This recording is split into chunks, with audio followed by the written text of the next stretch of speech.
Good evening, everyone. My name is Dr. Rebecca Gookool, and I am the Assistant Coordinator of the Trade and Economic Development Unit.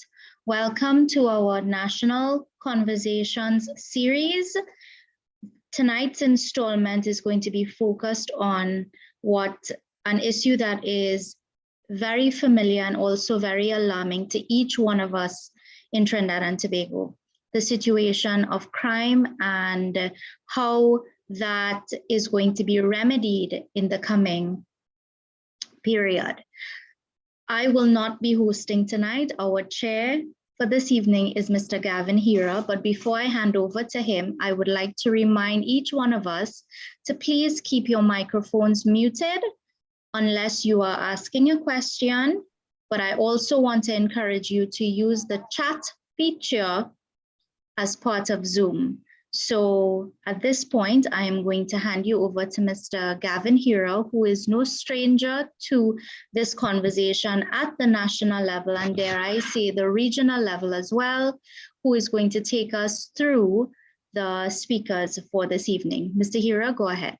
Hi, thank you very much, Dr. Bosland, and all of the key people, the attendees tonight to our what is known as the team that has been putting this together, or that sort of strategic team in the background who would have worked over the last couple of weeks in the engagement, because, you know, factors affecting the murder level in our country, that is really the topic of discussion. In some of our sidebar conversations, we were appalled at what was considered the murder rate. I remember sharing some conversations with Dr. Hussein and some other people, influential people, decision makers in country, and everybody is so concerned. And tonight, even in a conversation with Dr. Bosland, she was saying how she has changed and adjusted her whole approach regarding her safety and her security, going home, coming home, arriving home, and even when she is not at home but outside there in the workspace. So all of us tonight are concerned citizens. The murder level, and the rise of the murder level in the country, more so the increased crime, the proliferation of small arms and light weapons, and some of the brazen disregard for law enforcement. That fear that has engulfed Trinidad and Tobago, and we're not going to have any reservations this evening in the conversation. There is a fear, there is a concern. So we have some very prolific, educated, certified, experienced speakers here this evening, and you will be hearing from them. They will be speaking in various areas, taking a different angle, actually bringing forth empirical evidence, raising the conversation. But more importantly, you as our attendees tonight will have an opportunity to engage, to ask questions, be it in the chat or on screen, so that our speakers will have an opportunity to have an exchange with you, because that is the wealth. That is the value of this conversation. Where do we go from here? Do we just have another talk shop? Do we just have ideas and solutions being bandied about the room? No, it's not. This is the start of how we're going to stop it. So it's the start to stop, guys. It has started with a conversation tonight. We are hoping that we will develop, move forward, engage, present from this some sort of paper, some sort of working solution-based paper, engage probably the Commissioner of Police and other decision makers, present to them so that they can see, well, wait a minute, there's a group of people who have brought something forward. Can this work? Can it be applied in our local domain? Can we use what is being offered to people? Tonight, we're asking you to roll your sleeves up, participate in this conversation, add your solutions, add your suggestions, because we want to move with this actually to another level. All right, so a very special welcome to each and every one of you. Thank you again to the organizing team and to our strategic team. Without any further ado, because we have a limited time frame to work with this, I want to take this opportunity to introduce my friend. And that is none other than Charles Sullivan. And he is a graduate of both the Royal Netherlands Naval Academy with a degree in International Security Studies. He has also been a graduate from the U.S. Marine Corps University Expeditionary Warfare School. He is a member of the American Society for Industrial Security, that's ASIS, and he's a certified protection professional. So you'll see the name and you'll see CPP behind it. And he'll tell you a little bit about that when he speaks. Charlie brings over 20 years as an officer in the Royal Netherlands Marine Corps, working in the counter-terrorism and special operations domain. He was awarded several commendations, including the Dutch Officer's Cross, the Dutch Navy Foreign Service Medal, the US Navy and Marine Corps Commendation Medal, and the US Global War on Terrorism Expeditionary Medal, as well as several NATO and EU medals. He has been deployed in special operation live combat on several occasions to the former Republic of Yugoslavia, Afghanistan in the Middle East, and the Democratic Republic of Congo. Charlie as well is an exchange officer to the United States Marine Corps, and he has some experience there with being an exchange officer. Also serving at the Royal Netherlands Navy headquarters and the Netherlands Defense Staff as the military assistant to the Director of Operations. So this gentleman, after leaving the military, he gained corporate experience working for a large Forbes top 125 listed multinational company as the focal security point covering 25 core countries in Francophone Africa, Middle East, and Southeast Asia. His areas of expertise, his areas of special interest have included maritime special operations and exercises, counterterrorism, physical and event security, what is known in the domain as safe city operations. Currently, he is the Regional Security Advisor for the European External Action Service, stationed here in the Caribbean in Guyana and covering Guyana, Suriname, Barbados, including the OECS, and of course, Trinidad and Tobago. He likes to say that he's living with his life's motto, which is, there are no problems, only challenges. Knowing Charlie over the years, he's an expert, he's an ordinary guy, but he brings a wealth of experience to the table. With all of his accolades, he would prefer to just have a puff of an authentic cigar and a sip of red wine. So my close friend, confidant, expert, subject matter expert, Charles Sulian, prefers to be called Charlie, is pleased to be part of this initiative tonight. So without any further ado, guys, put your hands together as I invite to the microphone my good friend, Charlie Sulian. Have your way, my friend.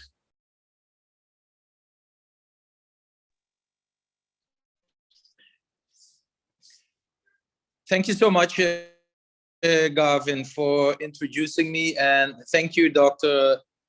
Rebecca Buskal, as well. It's a pleasure and an honor to be invited for this webinar tonight and talking to a wide audience and the University of the West. I'm very pleased to be here tonight.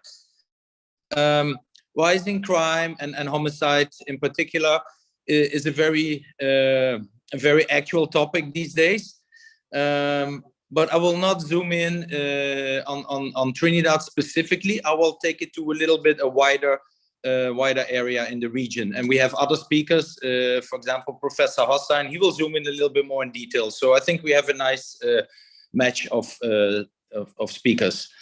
It's actually this slide, yes. Why did I put this up? The Caribbean perspective. It's interesting when I'm talking, for example, to friends and relatives, either in the Netherlands or in the US, or even colleagues at the EU headquarters in Brussels. They always make comments assuming that I'm walking in flip-flops on the beach every day, partying all night and drinking nice rums in the Caribbean. Well, guess what? That's my answer. In Guyana, we don't even have nice white beaches and clear blue water. So it's all about perception. And the perception nowadays is actually the reality in the Latin American and Caribbean region. Next slide, please, Dr. Rebecca. So what is this perception? It's perception. It's actually that the homicide rates comparing to other regions, other global regions, are significantly high in our neck of the woods here. This is an overview of 24 Latin American and Caribbean countries published by Inside Crime, which is an organization that I frequently access. 24 countries is the homicide rate 2021. And it's the rate per 100,000.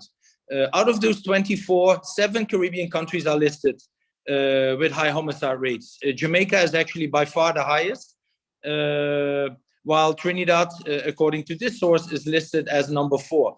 While if you go online and you do some research, you find some other reports that actually indicating that Trinidad is the number 6 globally with the homicide rate last year.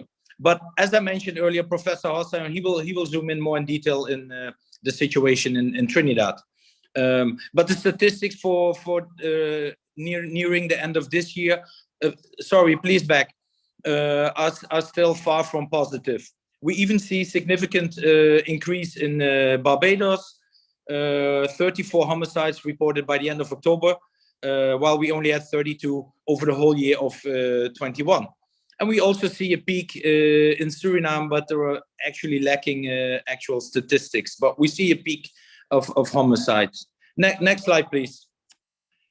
So rather than talking about root causes, because that's fairly evidence-based, and there's probably more root causes than the topics I will talk about tonight, I'd like to signal a few triggers and trends.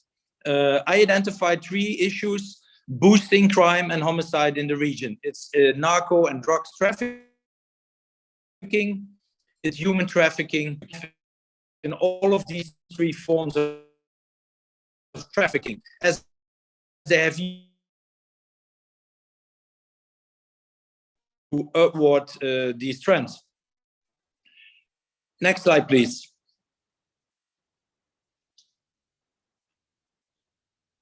So if focus on the first one, drugs trafficking in the region is mainly going, next slide please, Dr. Rebecca, is going from Latin America through the Caribbean region to either the US and to Europe via West Africa. Law enforcement agents in ports in Belgium, the Netherlands, and Germany last year and the year before discovered huge amounts of cocaine in shipments originated from this region, this part of the world. And it seems that the criminals become more and more brazen, hiding cocaine in bananas, scrap metal, and even in our precious rum coming from this part of the world. Regarding the arms trafficking, we actually see an opposite move, small arms mainly arriving from the US, Venezuela, and to a certain extent from Brazil as well, arriving in the Caribbean region. There have been some cases identified that Caribbean way of shipping barrels to support families is used for illicit trafficking of weapons. And personally, I ship barrels to Guyana as well.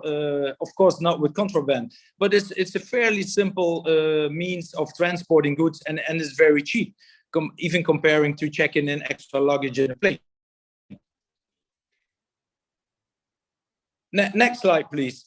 And the final trend, as I mentioned, drugs, arms trafficking is, I want to touch a little bit on human trafficking, which remains largely actually within the region. And you can see on the slide, I think it's over 90% of the trafficking in the LAC region remains in the LAC region. So, but I do like to make an important statement. It's not all, or actually most of the migrants and illegal immigrants, they are not criminals by default. But they are either the target of criminal organizations or they end up in criminal activities as there are no other prospects for these people. So, but on the good side as well, in many countries, well, that's not the good side, but we've seen a lot of brain drain over the recent years.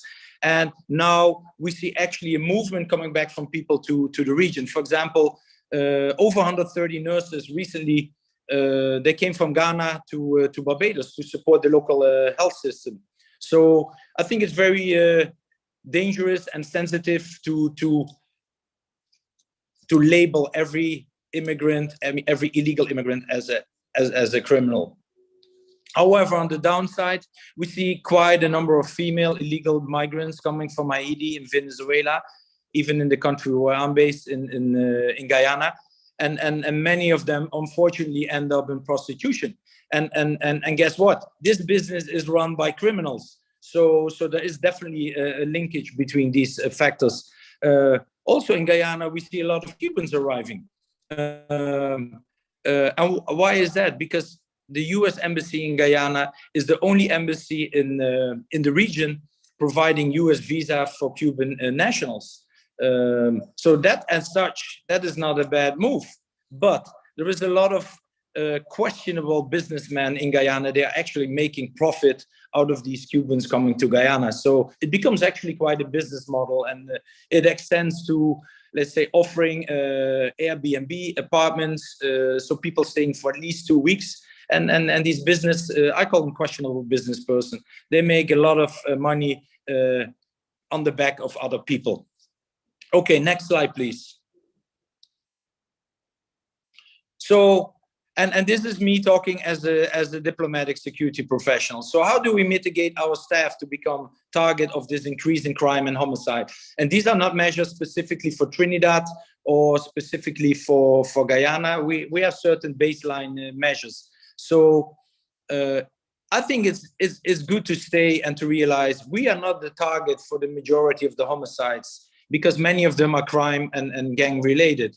And I truly believe if something happens, it's about a person being at the wrong place at the wrong time and becoming, as we say, collateral damage, which the impact of that is quite heavy.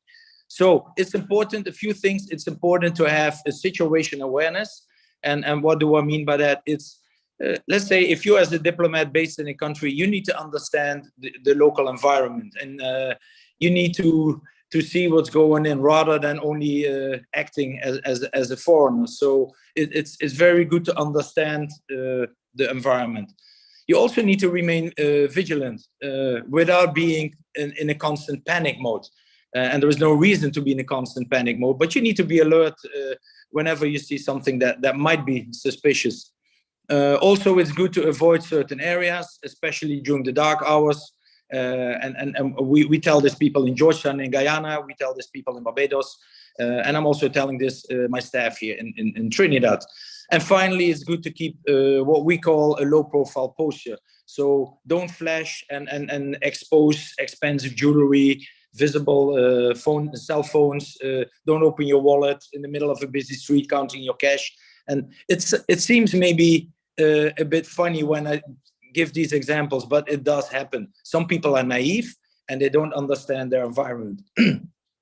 So if these basic mitigation measures, if they don't have the desired results, then we might even consider some additional measures like armored vehicles, radio communication with mandatory radio checks every week or every month.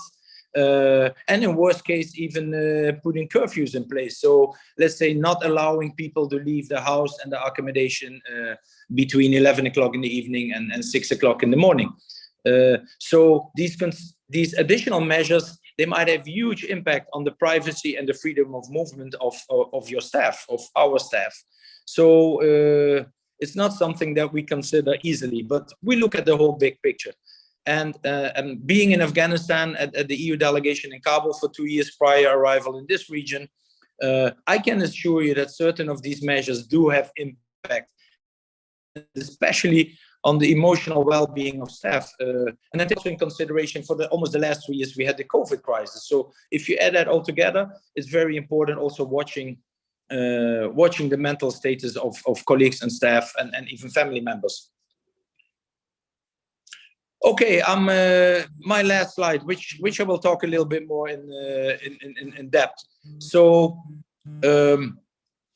given all these crime aspects, so what is the EU doing? What can we bring to the table? So we have certain projects that are also rolled out in the Caribbean region, and they all focus on combating crime, illicit trafficking, and to a certain extent also reducing violent extremism. As that might have a link to crime and gangs as well. So I want to touch a few of these projects. I not go into technical details, but I think it's interesting to understand that there are certain programs assisting our befriended countries. So first of all, I want to touch CCOP. CCOP is a program that contributes to the fight against maritime illicit trafficking and associated criminal networks between the Latin American, Caribbean, and West African regions. So it's basically combating transatlantic crime. And it's consistent with human rights, and it orders to alleviate a negative impact on security, public health, and socio-economic development. And in the meantime, MOUs have been signed with Barbados, Guyana, Jamaica, and Trinidad as well. So it's a very successful program so far, and it focused, as I said, very much on the maritime. So there's maritime interdiction units, and it's very intel-driven. The second one that I like to touch is AirCop. AirCop is a multi-agency project implemented by the UNODC in close coordination with Interpol and the WCO. and it strengthens. It's very similar to CCOP, but it strengthens, aims at strengthening the capacities of international airports to target and intercept high-risk passengers and cargo. So the overview of these programs are very similar. One is maritime focus and the other is air focus, hence the different names. This project is fully funded by the EU. The third one that I like to address, it's called PCVE, Preventing and Countering Violent Extremism. It's the EU Foreign Policy Instrument Program in close coordination with the RUSI Center. And we recently, last month, run a program here in Port of Spain for the government agencies of Trinidad. So I participated myself as well. It was very interesting. And I think the most important of these programs is bringing people together, sharing knowledge and sharing information. And that's what I learned also in my military background. If I have actionable intelligence, I don't sit on it. I share it with people that need it. And I think that's very, very critical. Another one I like to address is El Pacto. It's a Spanish abbreviation, and excuse me, my Spanish is very poor, but it's basically a Europe, Latin American program, also assisting to fight transnational organized crime. And it's an international cooperation program funded again by the European Union that seeks to contribute to security and justice, mainly in Latin American, but there might be some extensions as well to the Caribbean region. And the last one that I like to talk about, it's CT Tech. It's a joint UNOCT and UNCT and Interpol initiative, and again funded by the EU and implemented under the overall scope of the UNCTT UNOC Global Counterterrorism Program on cybersecurity and new technologies. And it aims to strengthen capacities of law enforcement and criminal justice authorities to counter explanation of new and emerging technologies used for terrorist purpose, as well as to support the leverage of new technologies in the fight against crime. And as you can see on the slide, these programs have very interregional impact. And as you can see on the top of the slide, it's like multi-agencies are involved. It's the UN, it's the EU, it's Interpol, it's Impacts, CARICOM Impacts, it's the RSS. So I think that's the power of these programs. It's not stovepiped and everybody in their own, but it's trying to expand on the knowledge that we have in all these different agencies. I think also looking at the clock, this was my last slide. I'm open for questions later in the panel, and I'm looking forward to the briefings of the two other keynote speakers. Thank you so much.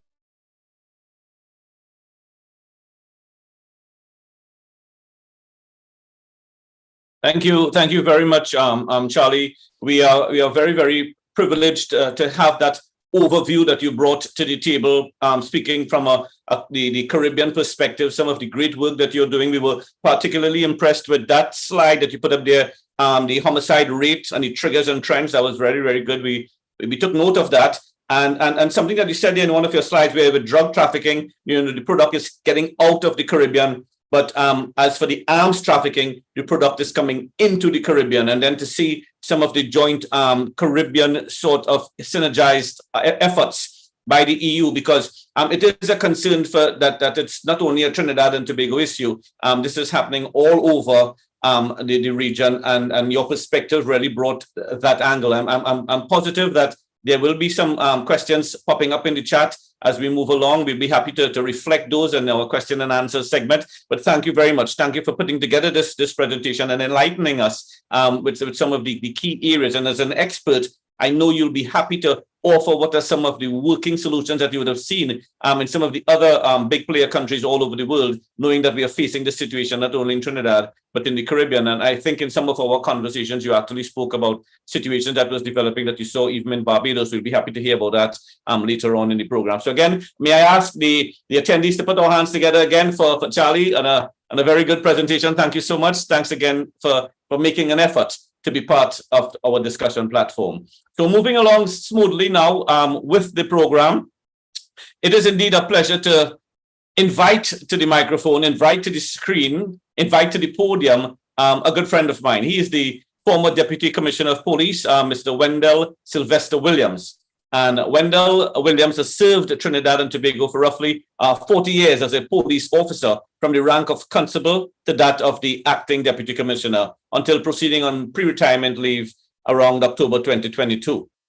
He served as the Trinidad and Tobago Police Service representative on 2 cabinet-appointed multi-sectoral committees. So we're having a wealth of experience in the platform here tonight, guys. The first one is to address the socio-economic impact of criminal deportees to Trinidad and Tobago. He served there between 2005 to 2006, and the second committee was the National COVID-19 Multi-Sectoral Committee, and we know how impacting that was. And of course, his strategic planning and law enforcement knowledge was on the table.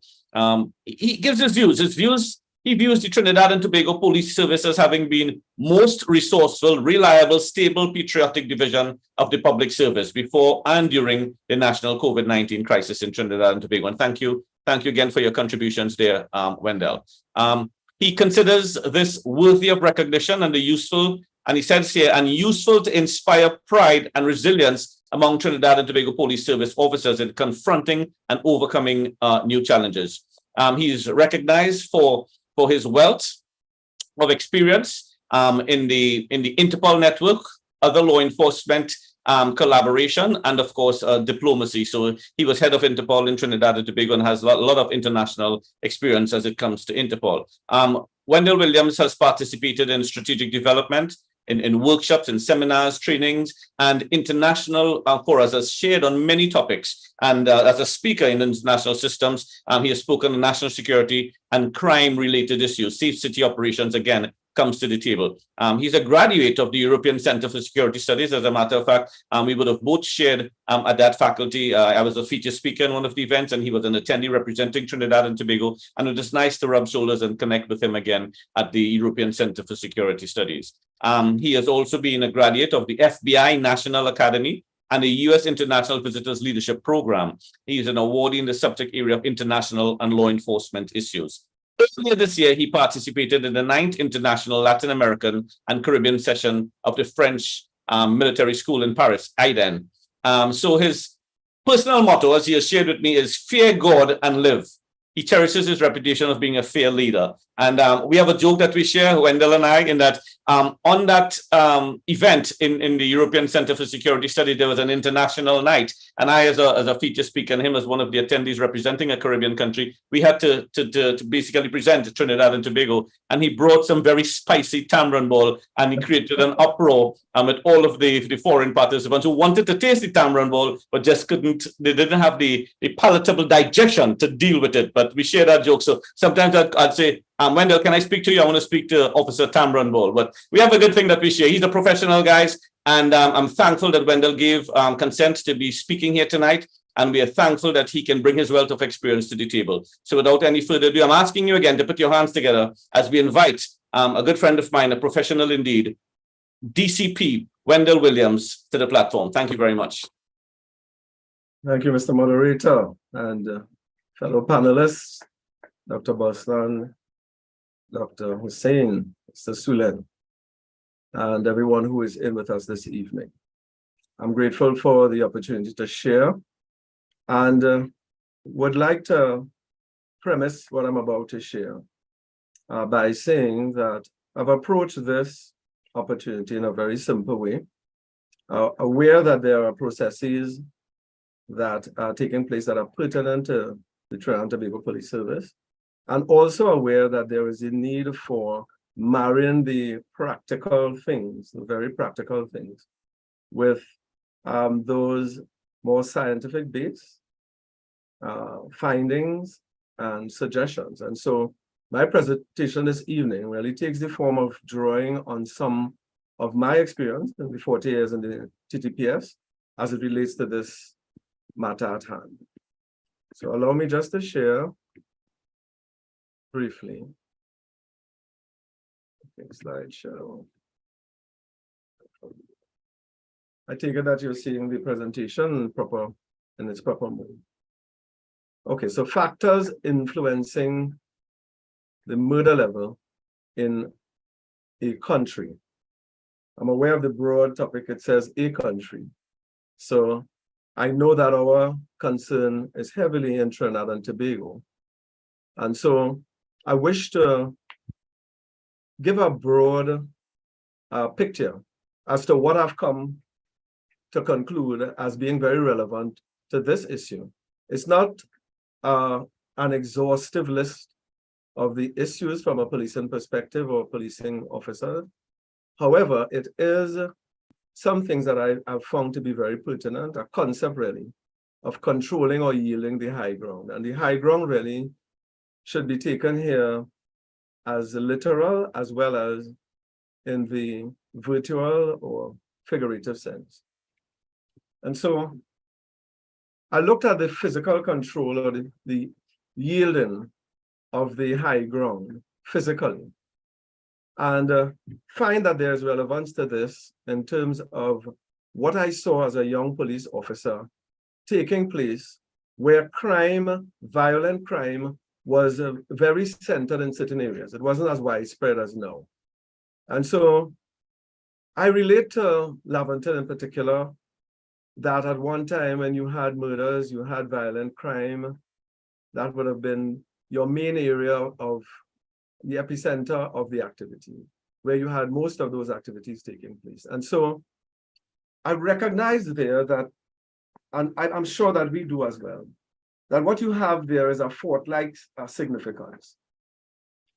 Fort-like meaning you have a stronghold where you overlook the city and you are able to see what's happening in the city, the location, geographical location of, for instance, Picton Hill, where you have a fort site, and we can appreciate what forts were built for, to oversee and to make sure that you had a good high defense to be able to prepare before the enemy came to you. And so we saw as police officers that the high ground was being used to launch violent crime.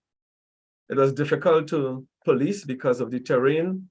Even getting there, the criminal elements had the upper hand. They can come in to certain areas, do crime, get back into the hills, and evade the police. And so this was the reason for the mobilizing and setting the interagency task force, the task of getting back control of the high ground. And this is even before Hearts and Minds came into perspective. Their role and function was to conduct hard policing to regain the high ground that the criminals had gained. I looked as well at the moral and social control, or the yielding. And again, as a young police officer, with a mind that tended to be a little bit analytic, I asked myself, why were our authorities so easily facilitating the migration of the community preservers from the hills? Everyone who had grown up in that society and had self-actualized, had good impact on the community, often you would hear justifications why such persons would choose to move out of the area. And so there was an exodus of such preservers. I use the word preservers. I would like us to appreciate the difficulty that exists in trying to replace such stalwarts of a community. These are the people who are homegrown. They are those who are widely respected and morally so, for moral upstanding, and they are naturally entrenched violence operators. And so it existed at that time as well. People who had sway with criminals as well as with law-abiding citizens who were respected equally by them. And so for maybe concern of safety, it was not as bad as it is now. This was facilitated, and basically high ground was surrendered to much of our criminal elements. I also looked at the annexing, right? The annexing of a hill such as Picton Hill, Lavant Hill, annexing that to the significance that it bears to the capital city. Because you say Lavant Hill, you say Port of Spain. And I looked at the psychological control and yielding that comes out of that issue as well. And so we know that whatever happens in Port of Spain, whenever criminal activity takes place, violent criminal activity, it sends a strong signal, and it did then as well, of the state of guardianship of the police, our collaborative systems, and this is not just limited to our internal or network of law enforcement, but everything that you can think of in terms of what contributes to guardianship in respect of a city. There is this conveyance of a mindset, a psychological mindset. If you can do it there in the city, then you can do it anywhere. And I would like as well to just to bring in to your understanding, to your mind's eye, where I have psychological control and yielding. I try to leave it broad so that it's not just limited to the negative, but the positive as well. And so where you have good positive guardianship or collaborative systems, then if you can do it well in the city, then you should be able to export it and replicate it elsewhere, right? And so both scenarios have an exponential effect psychologically. Firearm control or yielding. And this is the big one. Mr. Sulian, just a while ago, he did speak to the issue of firearms and the trafficking into our region. And we look at the accessibility. First of all, legal or illegal firearms, right here in Trinidad. The available supply, wherever it came from, that availability, access to it, it's obvious that there is wide access to firearms in Trinidad and Tobago. We know that access is not just limited internally, but sourced abroad and then imported to Trinidad and Tobago in whichever way, whether legal or illegal. And then one of the issues of firearm control or firearm yielding is really that ability to control movement of firearms. And so we know that we have a fair amount of undetected movement, transiting of firearms because of the state of crime, the state of firearm crimes that exist in Trinidad and Tobago. And as well, we are aware that there is complicity by officials in criminal activity. And so this as well undoubtedly makes some contribution. To what extent we are not aware, I am not, but we are aware that there is that issue of facilitation as well. So we're drawing out from the concept of the high ground physically, actually, and looking at what existed as a central sort of activity, phenomenon in Trinidad, and realizing that there has been incursion of the violent high ground method into virtual and actual low ground communities. The principles that were learned in the hill have been replicated in the low ground.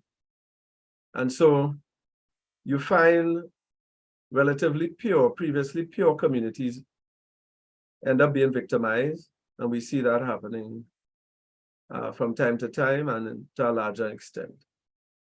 You have new residential developments that are targeted to become a high ground of crime. But before this would not have been considered to be, of relevance in such instance where a new residential area starts to be overcome and ruled by the criminal element.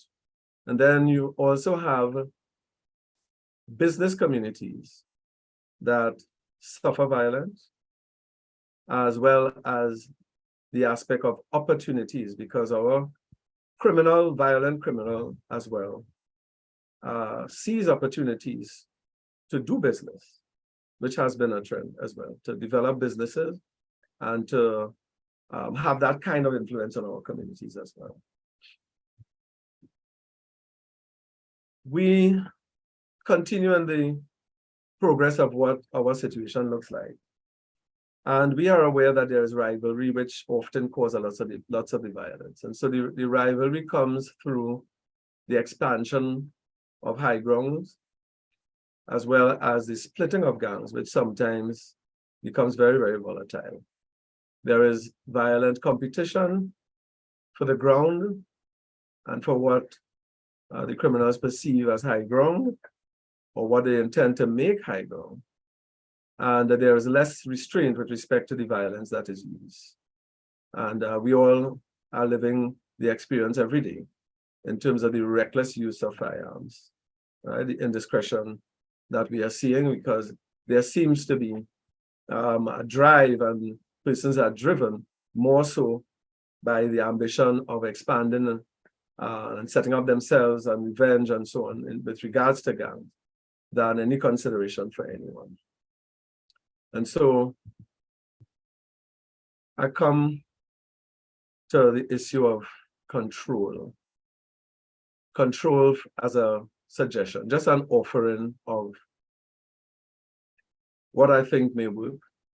This, as I said, is not exhaustive. It is taken from my perspective, having viewed things what I shared with you. Not everything that I have in my heart I've shared, but here I see that we have the opportunity, and I think our discussions tonight is really about looking for those ways to harden unspoiled communities. I think it ought to be a clear priority of ours. The communities that are not yet affected or not significantly so, to reinforce the community preservers.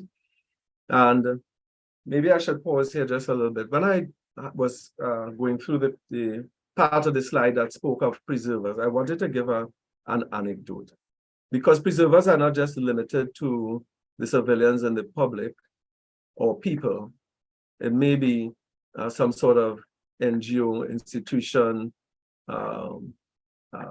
services that are provided. But I also want to indicate that there's a police resource element there as well. And I want to use this as an illustration, a personal experience.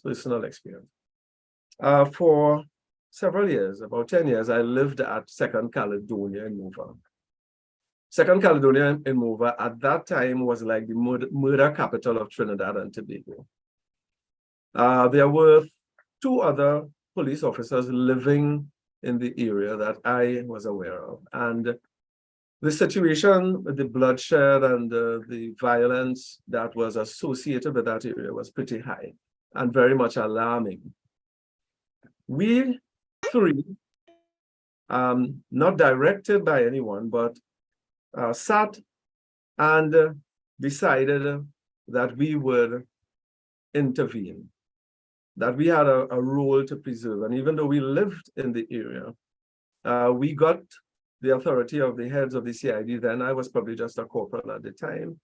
And we led teams, large teams of officers into tracks with a surprise raid into the area, knowing very well that there were a few persons who were responsible for that state of affairs, even though you had a crime boss basically in the area.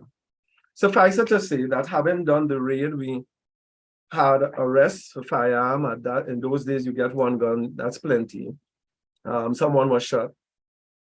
And the whole area basically was shaken by the action. And so my colleagues at the time came to me, those of us, the 3 of us who did the raid, and they said to us that we were stupid to do so. But we had the resolve. And so the point I'm making really is that there is an element of resilience, an element not just by virtue of being police officers, but there are people who have that kind of resolve in communities who just need the kind of support.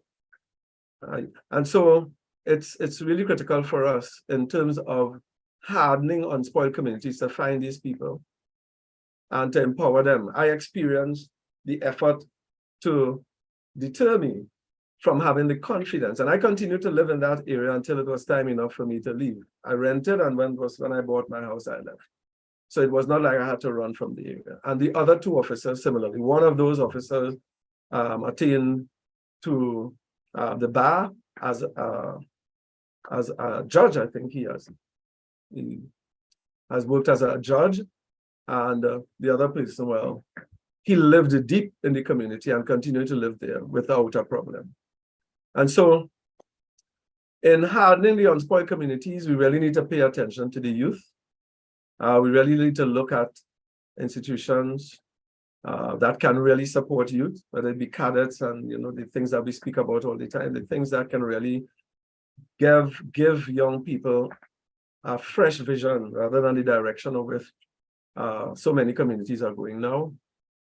And for the hardening of such unspoiled communities, we really need to have high police responsiveness, not just responding to crime, but responsiveness to the outreach of the community preservers to have the kind of support that they need from us, the police, right?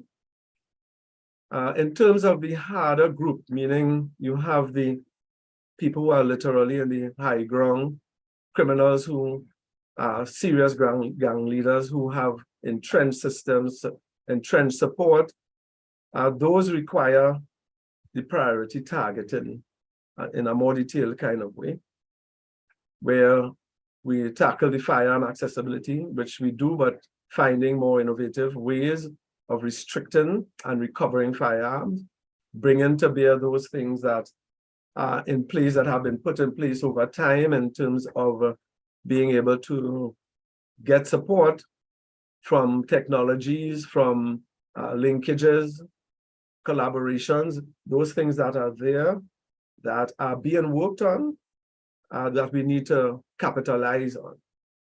The high value assets of the law enforcement certainly would need to be prioritized accordingly, because policing tends to stretch the workers. And so sometimes you get distracted.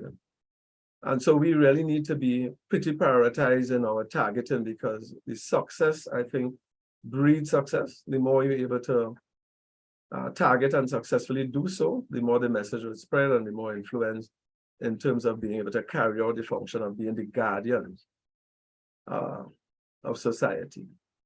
And so the increased gang interdiction capacity is a very vital aspect. That work has started. We've done some pilots and are continuing to take some steps to empower, and not just empower, but also to practice the gang interdiction. And so we know that some time ago, the Northern Division, which is pretty high in the murders, the highest division for murders presently, the division was divided into two for the purpose of having the type of strategic administration to bear in a more, hello? Yeah, in a more focused way. And it's good to know that practitioners of gang interdiction who have been in the trenches of gang interdiction in terms of our challenges have been actually placed in that domain to bring their expertise to bear. Right? Besides this, we've had a pilot project done in the Central Division, still in progress, that brought some capacity building, some structural areas were identified, and those are now being used, those learnings are now being used in terms of putting a structure that is more suitable for managing and interdicting the gang capacity. And so I have last on my priority targeting is the sustainability to reset selected communities. And by making this point, what I'm really trying to convey is any intervention that the police make in a community where gangs are heavily entrenched and violence is prevalent, that intervention has to be done very specific, with clear targeting, with clear objectives, and the issue of sustainability is big, because starting to relieve a community of the oppression of a gang and not finishing the job is probably worse than just leaving it alone. If you have people who begin to believe, begin to return to a community, begin to set their lives up, believing that what the police is doing is going to be sustained, and you drop it, then you leave a very vulnerable group, as well as you continue to perpetuate this high ground control by the criminal elements, because psychologically that will spread. And so this evening, this is basically my offering. As I said, I didn't attempt to try to be exhaustive, and I didn't try to go too much into the heavier strategic plans and things that we have in TTPS, but simply to bring a perspective into the conversation as to, yielding or the control of the high ground in relation to factors influencing murder and the murder level in our country. Thank you.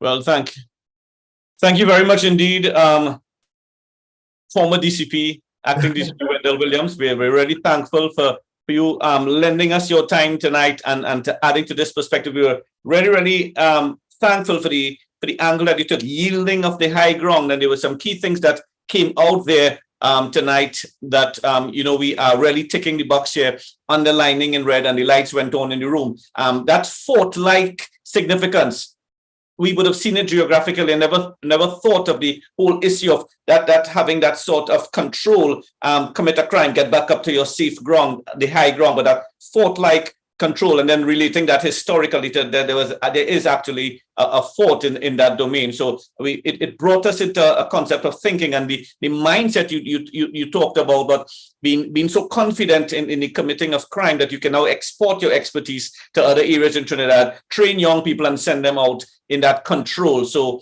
thank you so much again, Wendell, in the way you did that.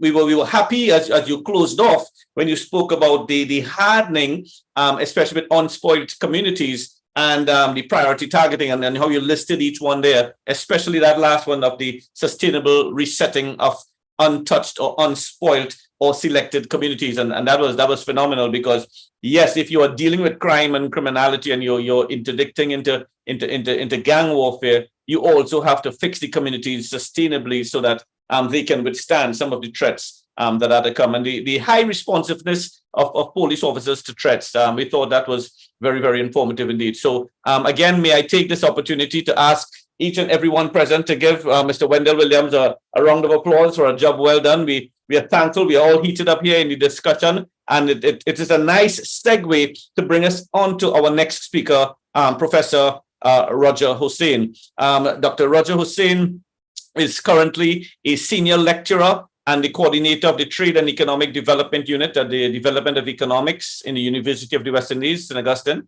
He has been a member of staff at the Department of Economics since 2000. His research in the last few years has included topical local macroeconomic issues of public spending, budgeting, and fiscal responsibility. And he's known nationally to speak frankly on his views and to challenge issues. And we've seen in some of the post-budget reviews and the pre-budget reviews as he brings his expertise to the sustainability and the development of Trinidad and Tobago. Dr. Hussain has worked with the CARICOM Secretariat, the Caribbean Development Bank, and the Office of Trade Negotiations, OTN, formerly the Caribbean Regional Negotiation or Negotiating Machinery, CRNM, the Pan American Health Organization, the International Labor Organization, and the World Trade Organization, the World Bank, the Inter-American Development Bank, UNICLAC, and UNDP. He has also worked with most of the multinational energy companies, including BPTT, BGTT, Repsol Atlantic, Talisman, and Centrica. He has written 10 books either directly or with co-authors, and has published over 60 peer-reviewed papers and chapters in peer-reviewed journals. And I have worked recently with Dr. Hussein on one of these such productions, and he is a sticker, he's a taskmaster, but it's a pleasure working with him as the way he takes his research and applies himself with his data. His current research interests are in the building of non-energy exports in Trinidad and Tobago, immigrant economics, and the role of large developing economics or economies such as China and India in the region. Professor Hussein is also the immediate past president of the Sustainable Unemployment Relief Effort, SURE, Foundation, and an NGO that provides ideas and policies, suggestions to help create sustainable jobs, as well as do public outreach and charitable work. He's a sticker for, he likes his football. Sometimes we'd be talking very early in the morning and he'd say, Commander, I have to go take a sweat now. He's playing his football. He's very avid. He's physically fit, but most importantly, he's focused and he's a contributor towards that aspect of increasing the awareness in Trinidad and Tobago. And he has consented to be one of our feature panelists and speakers this evening. So without any further ado, people, let's invite Professor Dr. Roger Hussein to the table. Please, it's good to have you, Raj. Okay, yes, good night and thanks for the invitation. So are you all seeing my screen, Gavin? Yes, we are. Right. So, but my slides are not changing. Let's see if I... Anyway, so I must say that I was extremely impressed, Gavin, with Wendell and Charlie. I mean, these two guys really know their stuff. So I only came on here to play the night watchman role. I can't add anything to what those gentlemen said. What I would say is I did I will make one last attempt. I did a few slides statistical slides. Is it showing now, Rebecca?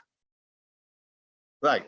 So I have been spending a lot of time trying to model the statistical behavior of the murder rate. So while the two speakers before me know so much more, I would even try to step anywhere near there. I would simply stick in a very tiny area about the numbers. So I use a Box-Jenkins methodology to try to forecast the murder level. And one of the things that I found is that, and I found this scary, is that the murder level in Trinidad and Tobago is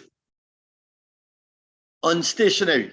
And if a variable is non-stationary, that means it can end up anywhere. So our murder rate, statistically speaking, the data generating process is one that renders it to be a random walk, to be non-stationary.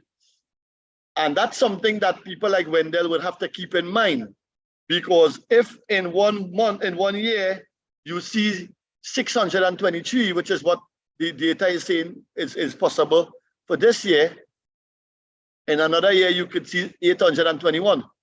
It's a random walk. So keep that in mind. I did an extensive model search using quite a few permutations to determine which was the best fit to explain murders in Trinidad and Tobago. In the end, I used an autoregressive lag of order 1 on a different version of the murder rate variable. And for 2022, Wendell and team, the data is telling me we would have 623 murders. The forecasted for 2022 is 623, and for 2022 and for 2023, 657.8, well, you can't have 0.8 murders, so 658 murders. And I also use the model within sample, and for 2017, 2018, and 2019, you could see the blue bar and orange bar weren't far apart, which is some evidence, Wendell, that the model has a certain amount of forecasting accuracy, because the model predictions, which is the salmon bar, is not very different from the blue bar. I got it completely wrong in 2020 and 2021, but that's because I couldn't predict COVID and the lockdown. That's what you call a big shock factor to the model. But when you go to 2022, if you linearly extrapolate the 545 murders we have today, for the rest of the year, you will get 615. So actually, that's not true. I checked it just before we came on. If you extrapolate the numbers, the 545 murders with the latest person being killed was the one from Faizabad, you will get 620. So it's just 3 off. If the model is just 3 off, if we end up at 620. So I hope this may be useful to people like Wendell them later on in some way. It's there at the university, you all could draw on it.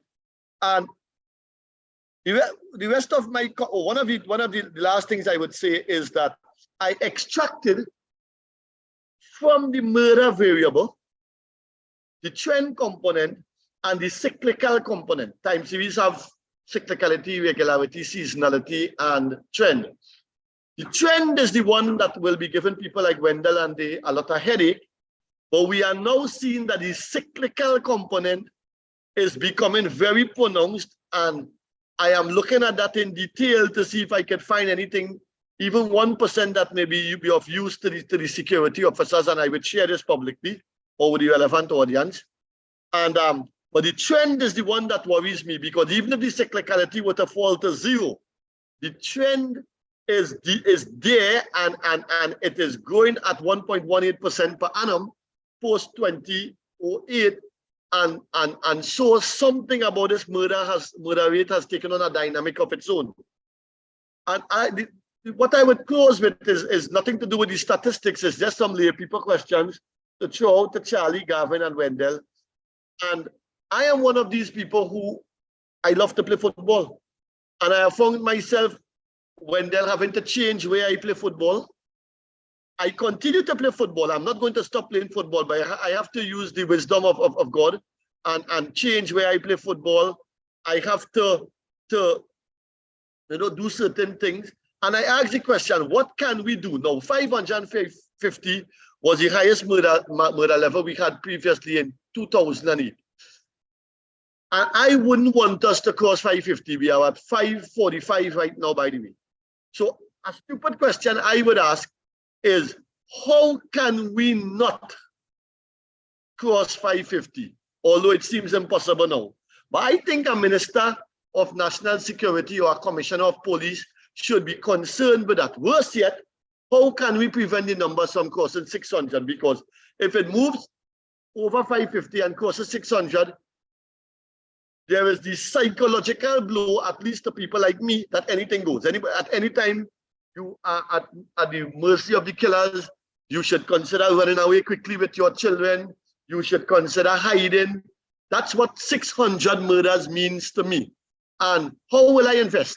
How can I sit down quietly in Starbucks and do my research? How can I sit down quietly in rituals and do research? What will be the quality of my research if I am a business owner? Everything would be affected, and my productivity would fall. There are all kinds of ramifications. And the next question I would ask is, what can we do to lower the amount of murders next year to 25% of the level it is this year?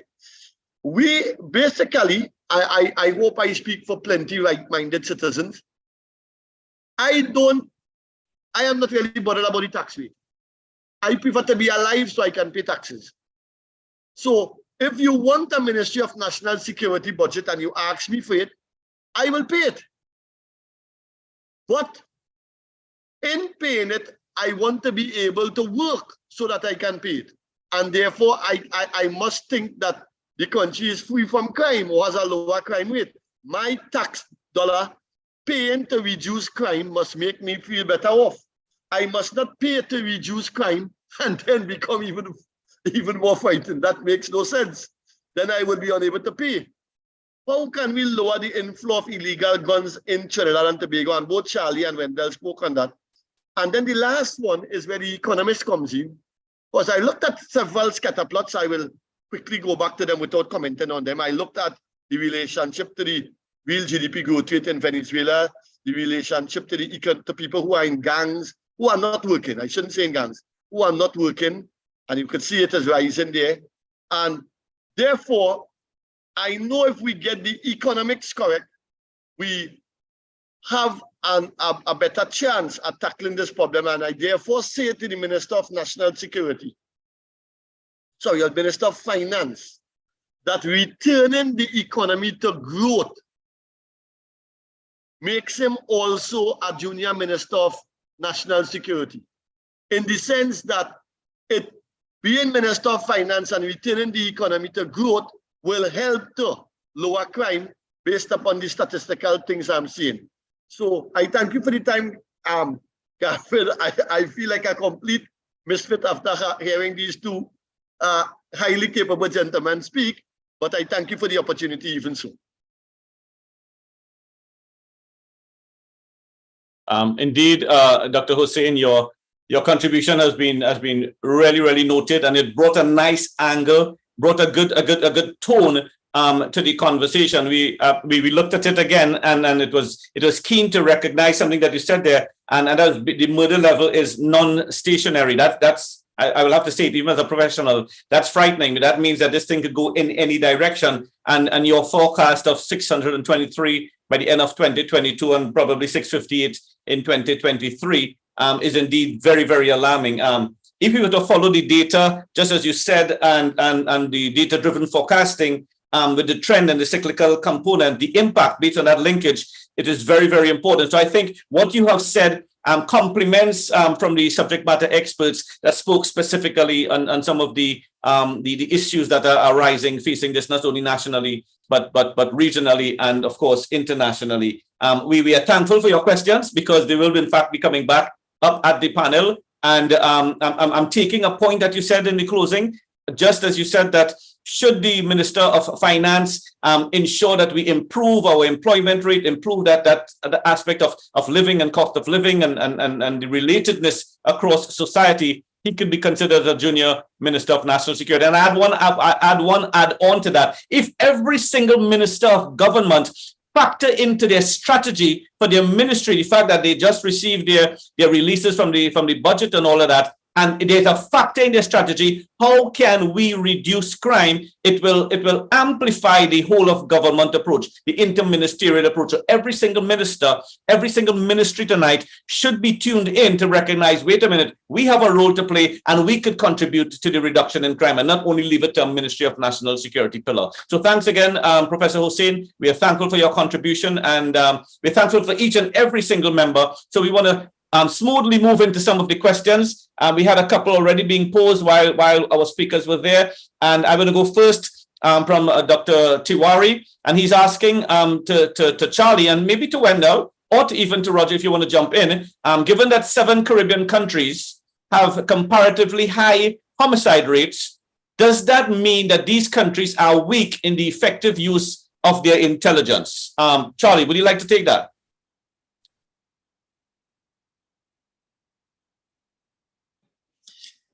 Yes, it's a very good question. If you combine some of the topics that we discussed, I'm not an expert on, for example, the CECO program that I addressed. I did not even know about this program until I arrived in the region. So I think what's very important is we need to do much better in, let's say, public relations, and also making sure that people are aware about these programs.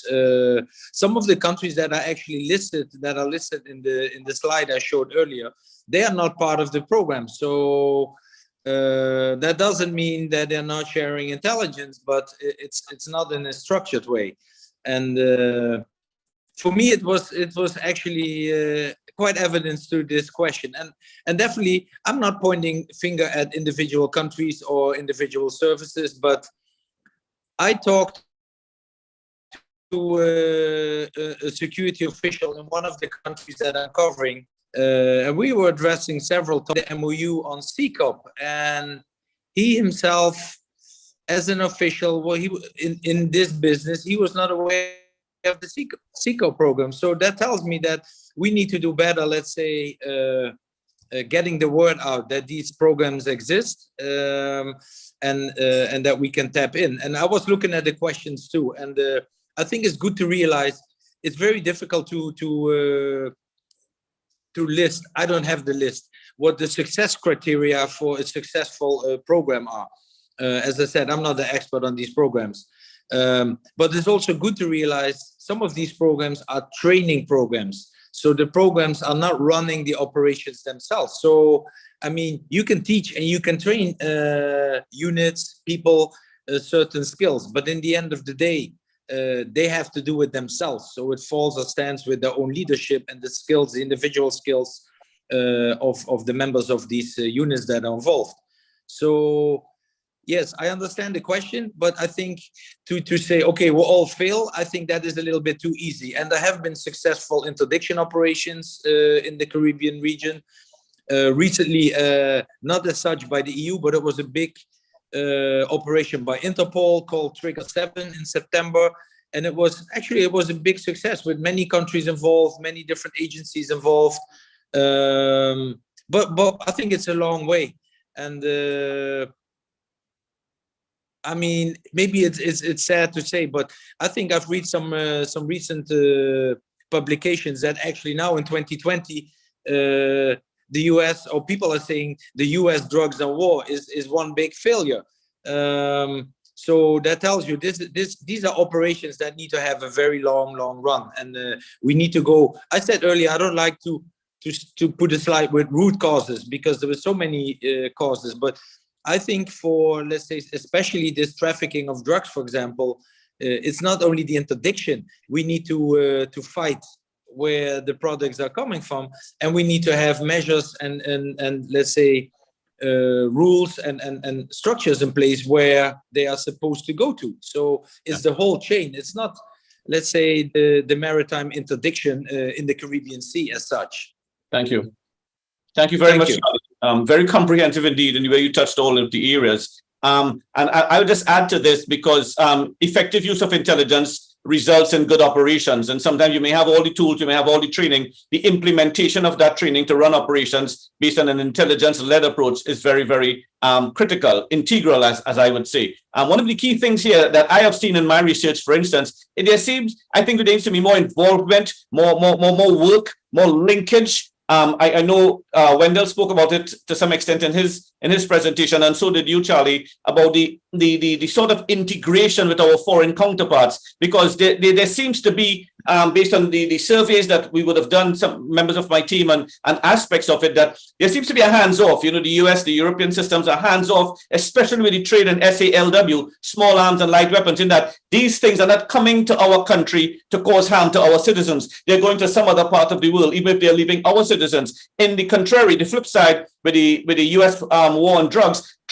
and terrorism was leaving different domains and borders and coming into the countries to cause harm to their citizens and to the infrastructure. So there was a concern. But the fact that it's doing harm somewhere else, then it's not really a concern. I'm just sharing that because it's the thought of the average citizen, and we pick that up in our survey. So it's something that we can look at and discussing later on. So Dr. Tiwari went on to ask another question. He sort of challenged us a little bit, and he said that also in the case of Trinidad and Tobago, for instance, how can an Attorney General, the National Security Minister, the Commissioner of Police talk about the number of gangs, the high existence of gangs, the location of these gangs, talk about the number of gang members, etc., and yet gang-related killings continue. They're so pervasive. Attacks on citizens, home invasions, we've been talking about that, widespread. What is the relationship?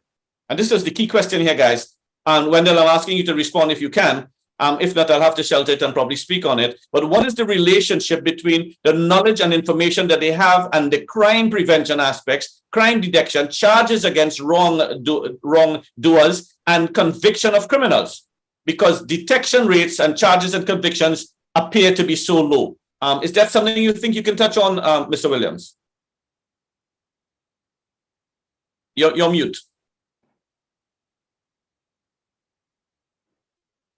Yes, my apology. Sure, not a problem.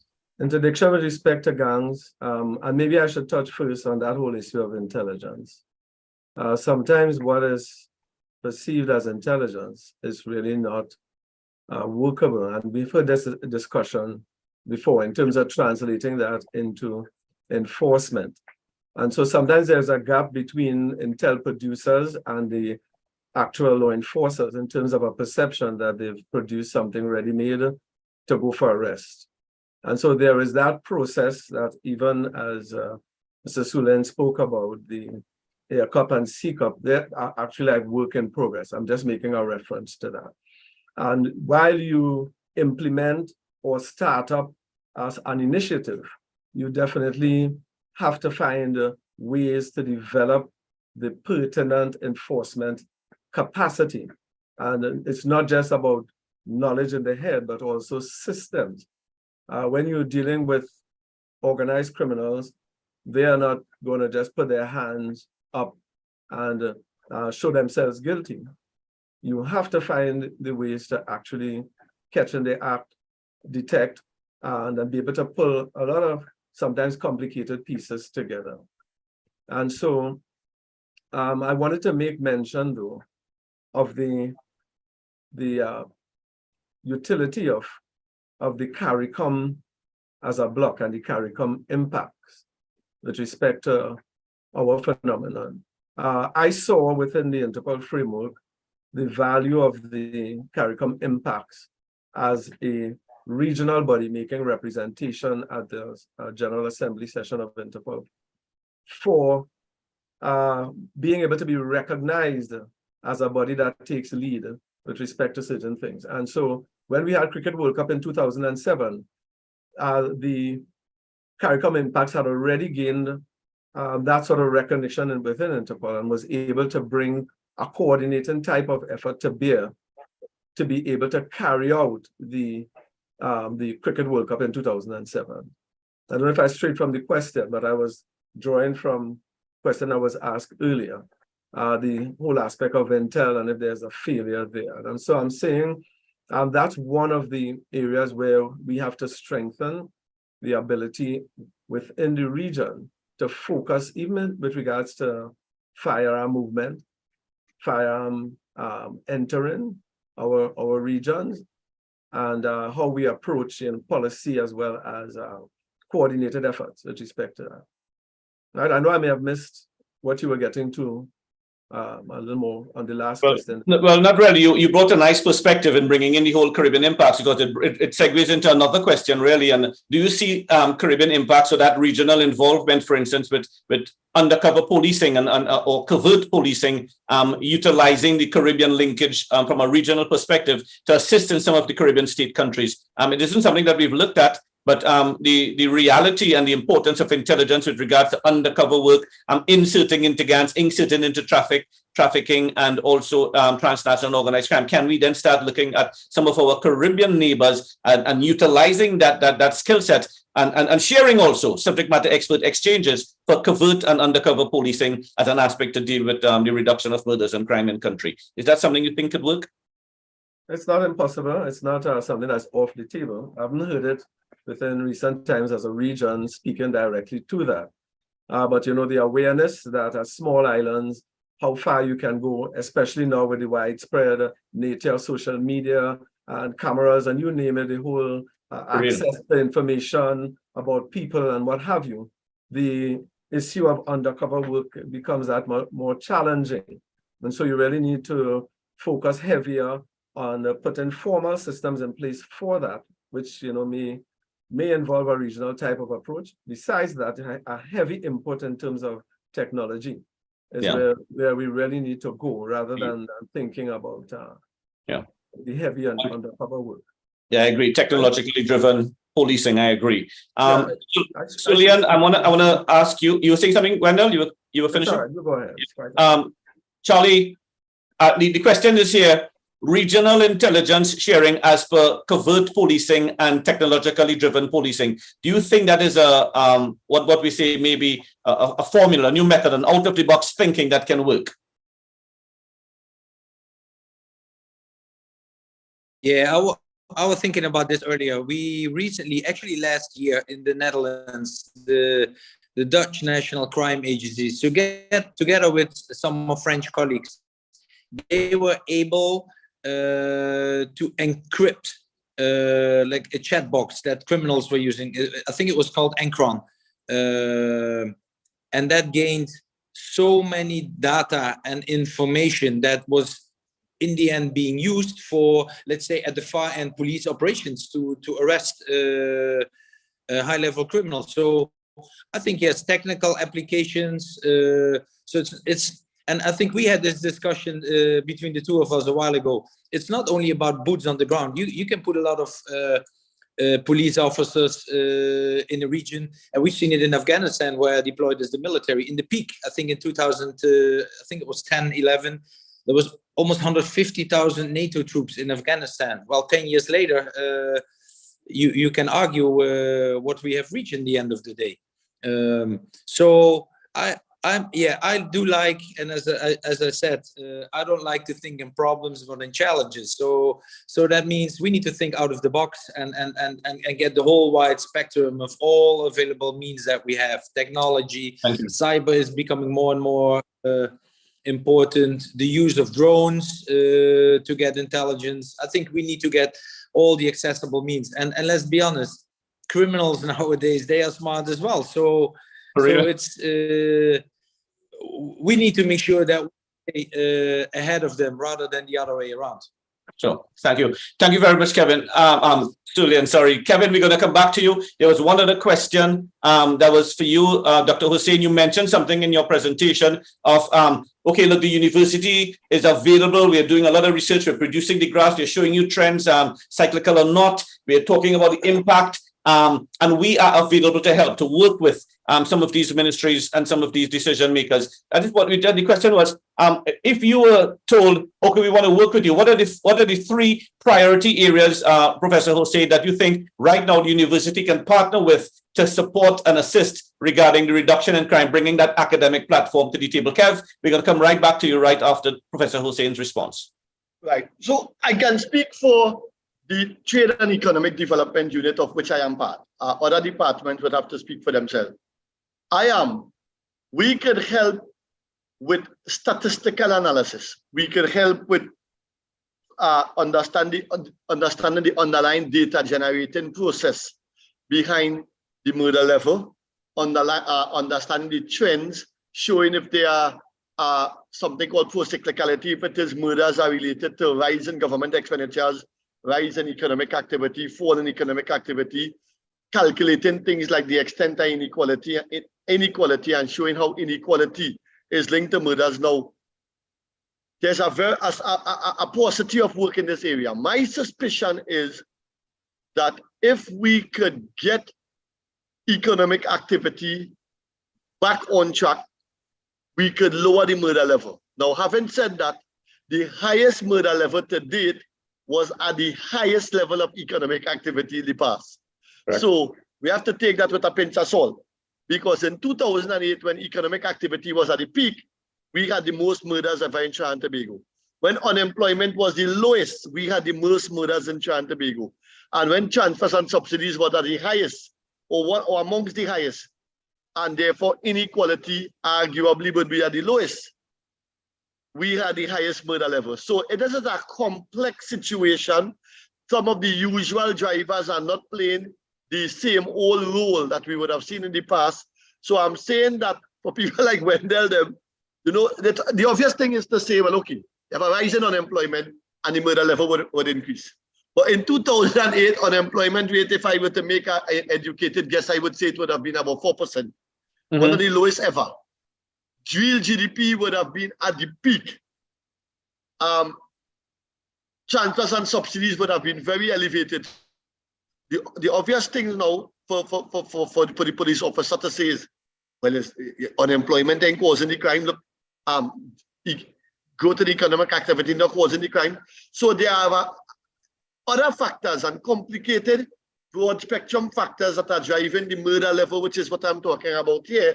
And this is where we could look at the data, we could determine what are the underlying trends, we could do regression analysis, and we could see what it says to us. Because this problem, to me, from where I sit, is a complicated problem. And we need all kind of different skills rowing in the same direction, so that information would be provided, and then people like Wendell and they would use this information to make decisions, to make interventions accordingly. That's what I would say.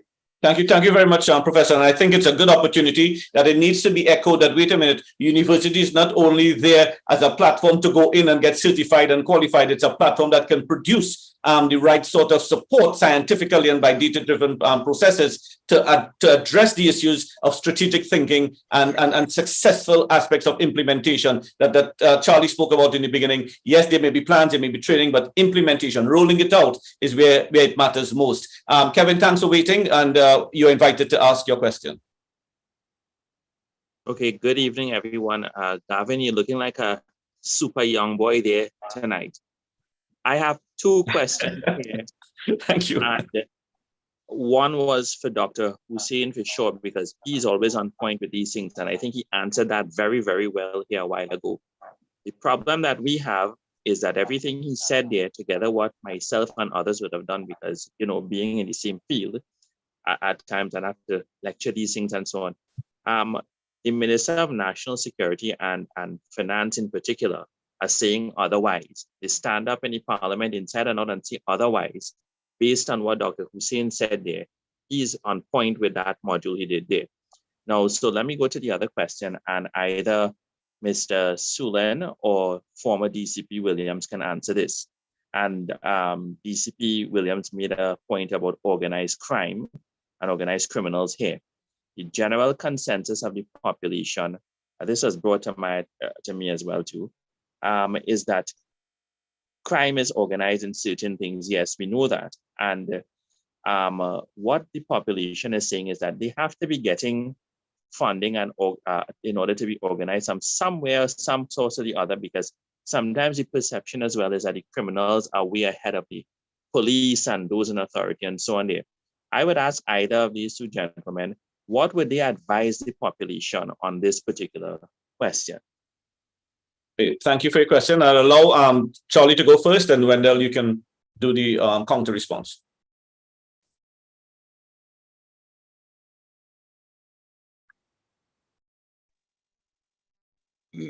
Thank you for the question, but I'm a bit struggling. What is the gentleman actually looking for? How to better inform the population, or I'm a bit struggling about the question. Sorry about that. What is being asked is that where the population of Trinidad and Tobago that is there, where crime is organized, people are of the view that, look, they have to be getting funded, the criminals being funded somewhere to be organized, to go, you know, to do what they're doing, especially with murders and so on there. So the population, my question is, what would you all tell the population, and with respect to that, if that is a consensus that they have? And so maybe I should take that. Yeah, okay. Wendell is going to respond. Charlie, go ahead, Wendell. Right. So as I indicated, the concept with the strongholds, basically, that aspect of gaining that kind of dominance. You find criminals that 10 years ago may not have had economic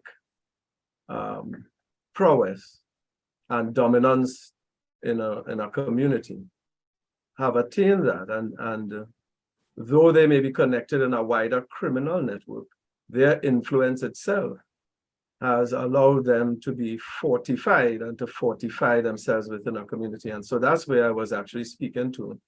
Those types of entrenched organized criminality where it's deep already and the violence has already held a position of dominance, that requires a more prioritized type of targeting, where you bring to bear all the facets, the high assets of law enforcement together to work, and the things that we are working on that are building capacity, the financial aspect, the aspect of linkages, networking, the aspect of transnational connections, and so those sort of collaborations to bear in terms of dealing with that. But certainly it's an aspect that we are developing in terms of the capacity to investigate and prosecute matters of a financial type of nature. And so I think that's where you're going, but we must appreciate the fact that our homegrown criminals are themselves empowered in some areas and growing so as well. Yeah. And so the strategy is what we need to come up with to actually effectively bring high assets to bear. Yeah. Such. And you know, it's important that you said that because both Charlie, yourself, and Dr. Hussein alluded to the fact that we are looking at a different type of criminal, and it's no longer the bad man who just like to rob or to break in or a burglar and that type of stuff. You're looking at a criminal who wants to make money, who is influenced by a lifestyle. And take, for instance, my team, based on the intelligence and the research, have been able to identify that, wait a minute, Sandeep, I'm coming back to you, that we have not, what we are now seeing where it's in robbing a mini mart or small grocery or home invasion, a guy is actually in there with an AR-15 or a high-powered semi-automatic rifle. And the reason for that is that a sort of brand and image has infiltrated criminaldom, to be quite truthful. So the criminal, just as before, where a young boy wants to wear an Air Jordan, he just doesn't want to wear a Nike. It must be an Air Jordan amongst the block. And the criminals, they want to be seen and heard and known that we have an AR-15. I have an AR-15. I have an M16. I have an automatic rifle. So therefore, it gives me, it strokes my ego. I can now wear. So the Air Jordan mentality and ideology, it is in fact a preventative of violent extremism to a certain extent in gang warfare, now has escalated itself. So the brand is AR-15. Guys, there's a serious thing that we're facing here in country. Sandeep, thank you very much for your responses, people. Sandeep, we're inviting you to the forum. What is your question? Good evening. And 1 second. Charlie wants to just respond here and then we take you, Sandeep. Go ahead, Charlie. Yeah, just a quick parallel. If you look on some successful counterterrorism programs, what did they target? It was cutting off the financial means of terrorist organizations. Correct. So sometimes it's difficult to go after the leadership. And you can take out a high target leader.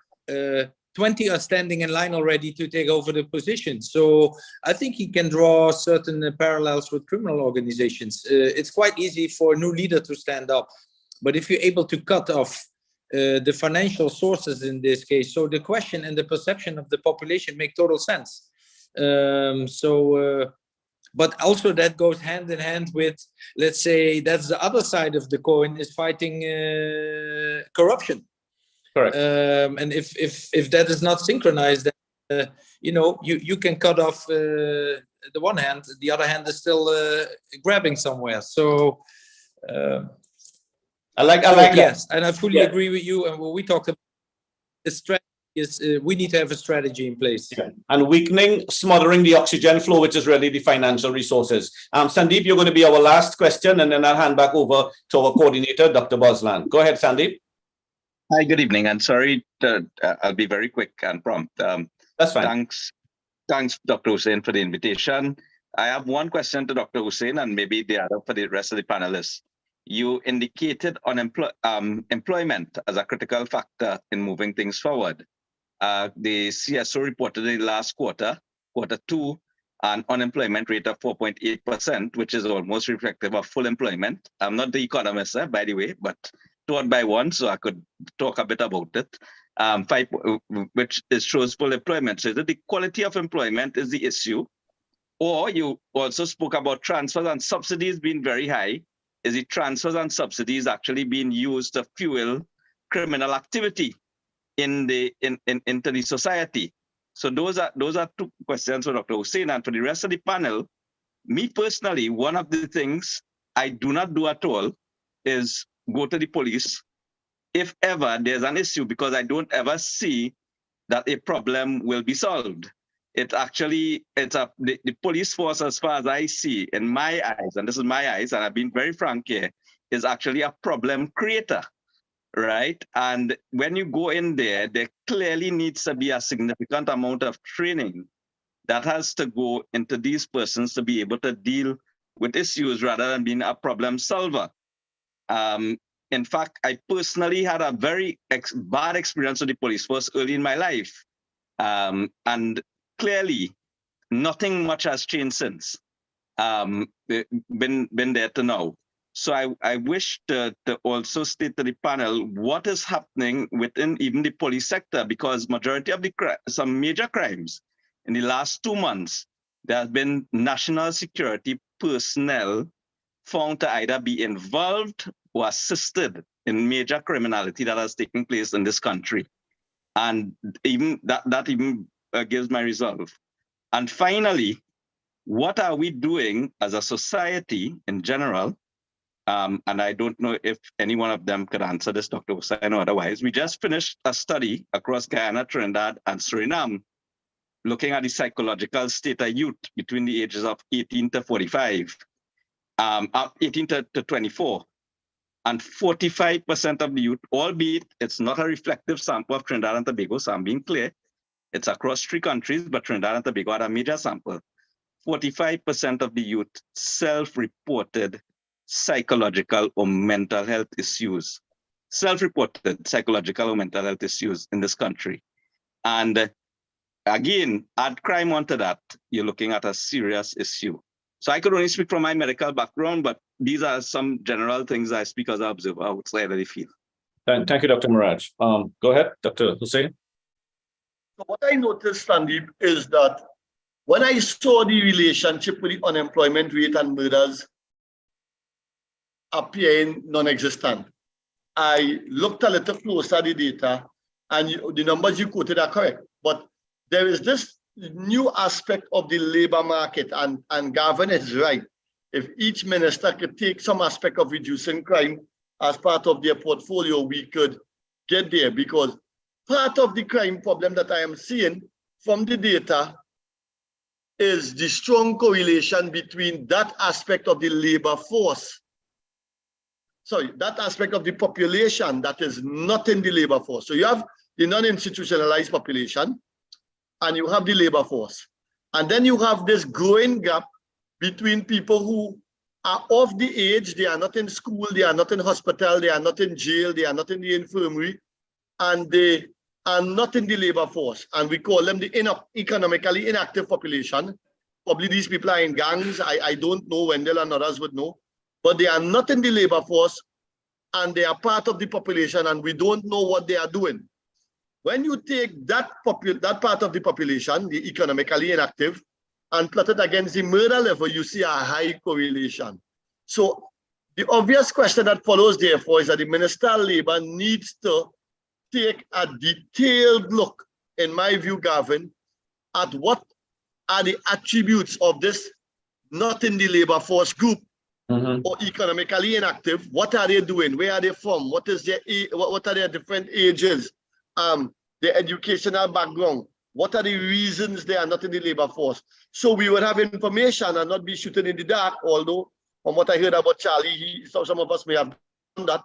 We not shooting in the dark and trying to get some sound results, but we have no data, we have no information, and that's why I think greater ministerial effort in the ways that they can help could provide more information for people like Wendell to make more scientific interventions. I think part of the problem here is we have capacity, but we are not doing some of the necessary interventions to get the material together that would help the relevant policymakers make the appropriate interventions. So Sandeep, I hope that answered you. Thanks. Thank you. Thank you very much. Charlie, thanks again, Dr. Hussain, for that response. And you're quite correct in the way you've articulated it. I know Dwayne is advocating for the Statistical Institute, and we continue to talk about that at another forum. Charlie, you had your hands up?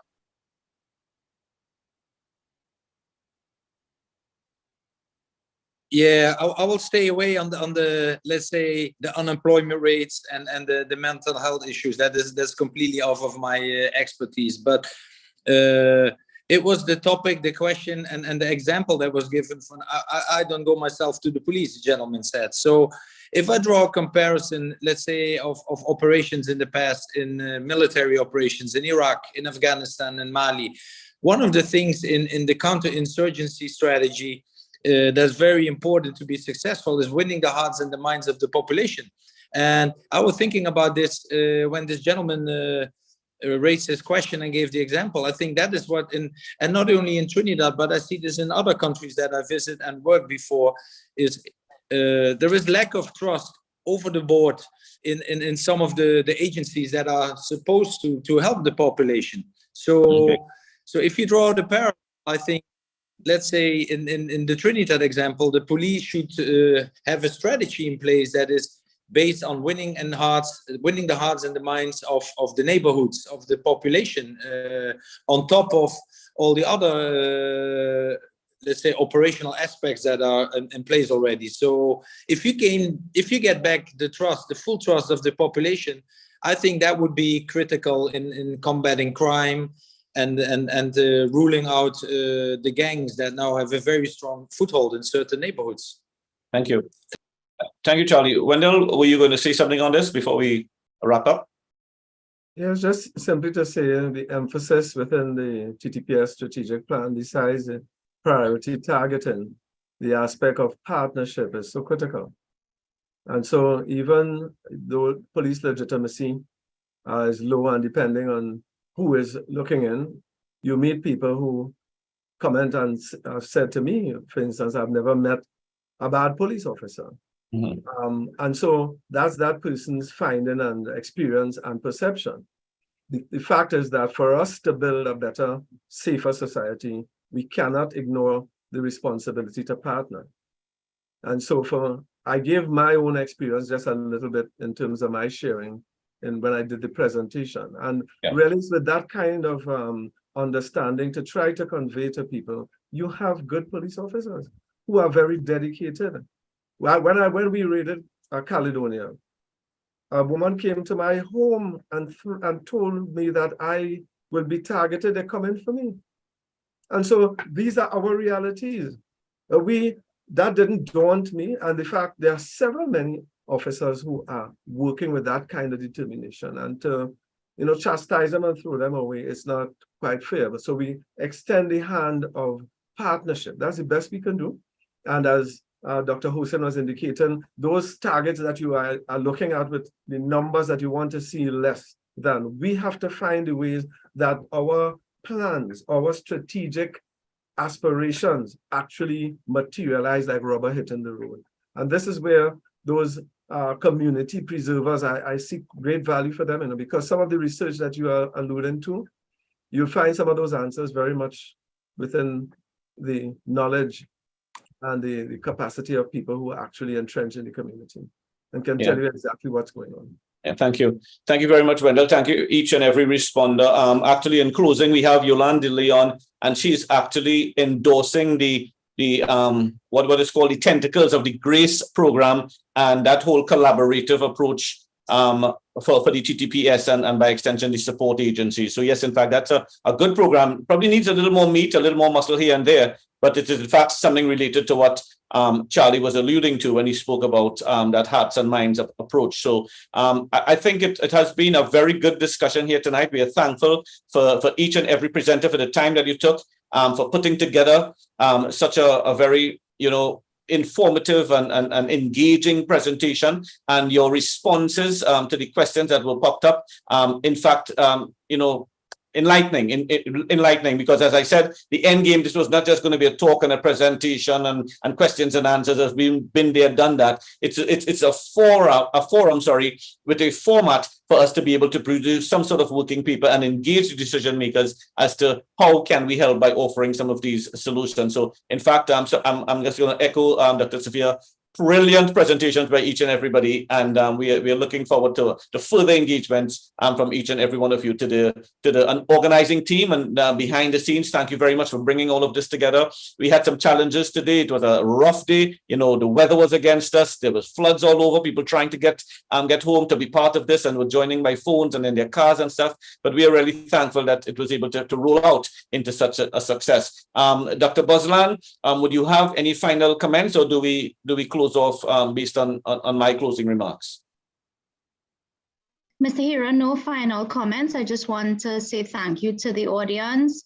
Thank you to brilliant chair, yourself, and of course to our panel. So you can yes, go ahead and close us off and thank you. Else. Thank you very much to the team out of the University of the West Indies, the other subject matter experts that would have contributed, and to the media that was here tonight. Thank you for utilizing your platform, all aspects, all representatives of the media, to send the message out. So we are looking forward to more engaging discussions as we go along on key topics, current affairs, especially this, crime, criminality, national security, homicides. It's not going to end tonight, people. So thank you, each and every one of you. Thanks again for your presentation, Dr. Hussain. Extremely excellent in your data and the aspect of impact of the data. And I liked how we're going to close with that, bridging the scientific aspect of it, bridging the data-driven scientific policing technologically, so that we can utilize this out-of-the-box thinking for more technologically driven policing, national security, crime reduction. We close by saying our advocacy is interministerial approach. Each and every ministry contribute to the reduction in crime by factoring into your strategy, how can I reduce crime? I don't like to use the statement, crime is everybody's business. We've moved that out of the table. It is security is everybody's business, and therefore we owe it to our country and to the red, white, and black. To each and everyone here tonight, thank you very much. God bless you. Stay safe and look over your shoulder.